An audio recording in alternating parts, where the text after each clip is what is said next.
cuando en estos momentos está planteado un diálogo que quizás por la experiencia que se ha tenido en años anteriores puede dar muy pero muy buenos resultados de ceder ambas partes, tanto el sector de la guerrilla como el sector o los que representan el Estado colombiano, en este caso muy particular,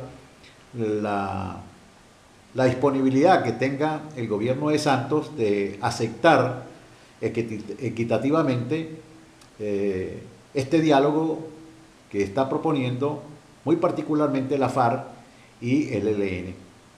Ayer mostraba un video sobre la propuesta de Alfonso Cano.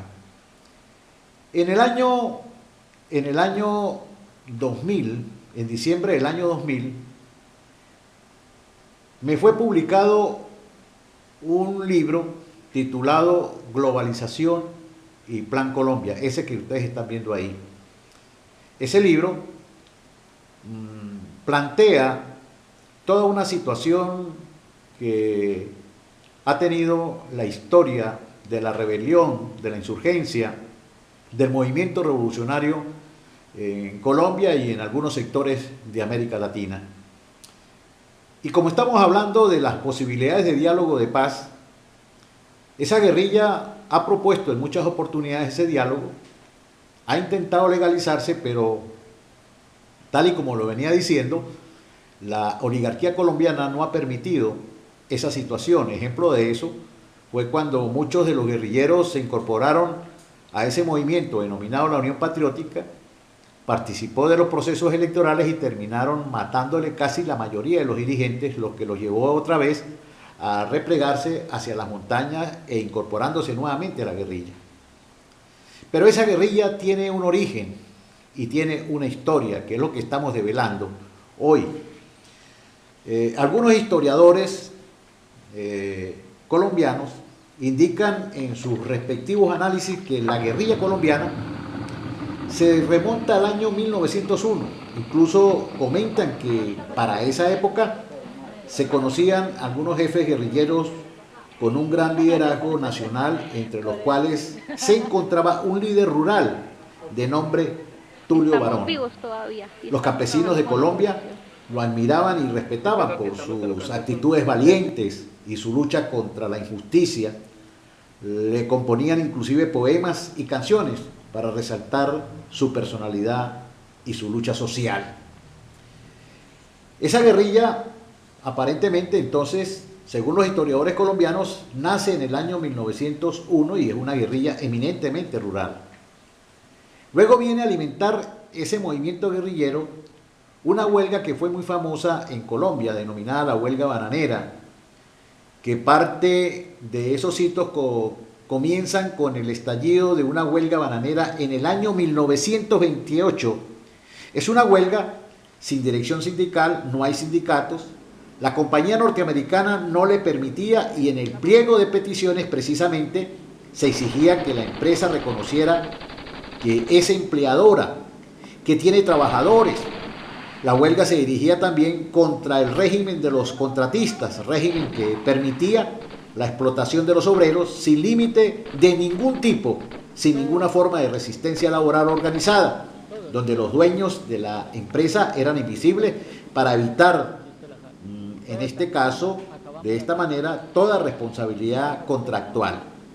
Esta huelga toma mayor significación política y social porque coincide con un movimiento campesino que se genera en el centro del país, en el Tequendama y en Sumapaz, en el cual entran en conflicto más de 10.000 cultivadores. El desarrollo de esa huelga, la bananera, crea sus propias formas de protección y organización. Se fueron creando los primeros comités de huelga y solidaridad, sectores revolucionarios sindicales e intelectuales de todo el país y de todo el territorio colombiano se unen y se convierten en asesores de este movimiento que toma el escenario laboral y político colombiano. El gobierno comienza a sentir el peso de la huelga, se encuentra incómodo y para completar esa incomodidad las autoridades regionales, tanto civil como de trabajo, declaran legal el conflicto, producto de la presión que ejercen los trabajadores y de los argumentos legales que esgrimen ante la empresa norteamericana. El gobierno nacional reacciona frente a tal situación y no acepta dicha legalidad, donde como respuesta a semejante situación el envío de tropas del ejército revestido de poderes especiales y pone preso al inspector que ha declarado esa legalidad de esa huelga bananera. El movimiento huelgario comienza a tomar más fuerza, hay indignación, incertidumbre, en todo el país se presenta una gran agitación, el movimiento crece, pero la compañía bananera norteamericana también presiona al gobierno para que tome la decisión de acabar con el conflicto y la mencionada decisión no se hizo esperar. Los soldados, por orden del gobierno, comienzan a disparar y a masacrar a trabajadores en la madrugada del 6 de diciembre de 1928. Como testigo mudo de esa matanza quedó la ciudad de Ciénaga, sobre el río Magdalena. Es ahí, según la propia historia, donde la clase obrera colombiana recibe su bautizo de sangre.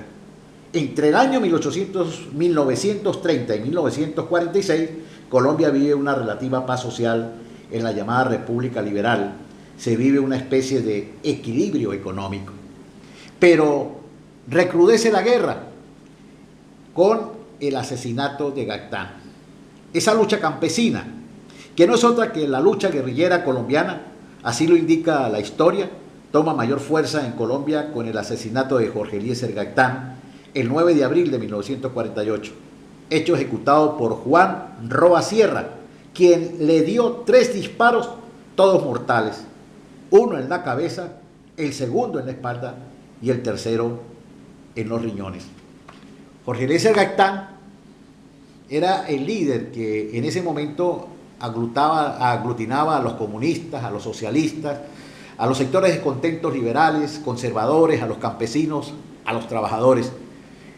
Indiscutiblemente iba a ser el presidente de la República, pero tenía un discurso, tenía una retórica y tenía una práctica en la cual decía que lo primero que había que era, en este caso, derrotar la corrupción, que las clases oligárquicas tenían que desaparecer del escenario político porque le habían hecho mucho daño a Colombia.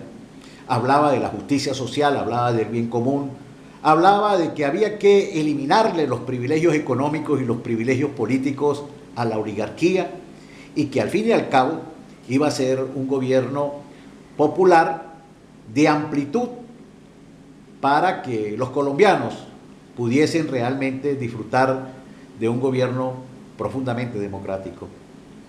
En ese transcurrir asesinan a Gaitán y se agudiza esa lucha guerrillera.